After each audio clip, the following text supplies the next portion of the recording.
It's me, Max Farrell from Panther Kenpo, and I want to welcome you to the dojo. Now, in this very first video, we're going to talk about some dojo etiquette. So, in most cases when you're showing up, whether you're a family or you're a single individual or what have you, sort of the process is the same. As we enter the dojo, we try to do so by paying attention to anything that's going on. There might be another class that's happening or what. If you're coming in a little late sometimes or just right on time, classes may be starting. So come in with the idea that you're going to be quiet and appreciative and respectful for anybody who's here working. There's a little box here. It's for our keys. Sometimes there's a little ninja in here. There might be even a farting ninja in there. I don't know. Maybe he's hiding somewhere in there. Okay? You can put your keys and your phone and your other things in there you don't want sitting on a chair. What have you. Make sure that your phones are silenced at that point. Okay? So it's not ringing over here in the box. Okay?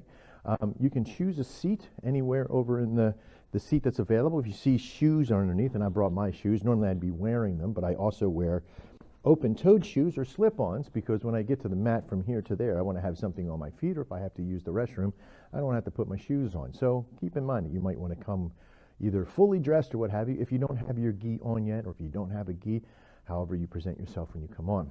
So let's come over here and I want to show you about bowing in to the mat now. Okay, so we approach to the mat. We step onto the black sign. We take our slip-on shoes off. We step onto the mat and we bow. Now, when we bow, we're bowing towards the center of the mat at that point, if there's no other class going on. Okay? So let's just pretend that we came in, we got here on time, and we bow to the mat and to the previous school and everything else that we have done from the previous stuff, and then we walk onto the mat. Now, what happens if you're running a little late? That's okay too. Sometimes that happens. You know, life gets in the way. You're going to come in. If the class has already started or we already bowed in, you'll probably see us working or doing something else. Make sure you keep quiet. You come in, you bow, and you take a kneel down on the mat here, just like this, and you wait for one of the instructors or myself to show up and to welcome you to the class at that point. I may even say, just come on in, so you would stand up at that point and you would walk over. There might be a time that I might bow you in at that point where I'll show you salutation from that point. And that's how we get into the school and we start our day. Now, when we finish and you're done with class, the same thing goes for in reverse. You get to the edge, you turn around, you look at the center where it shows us the Panther Kenpo sign, and you bow to that point.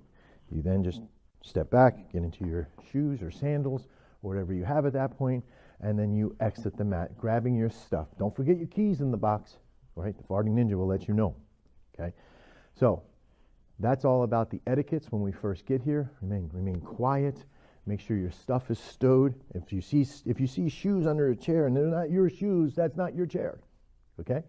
All right. I'm Max Farrell. This is Panther Kenpo. I look forward to seeing you next time. And as always, live well.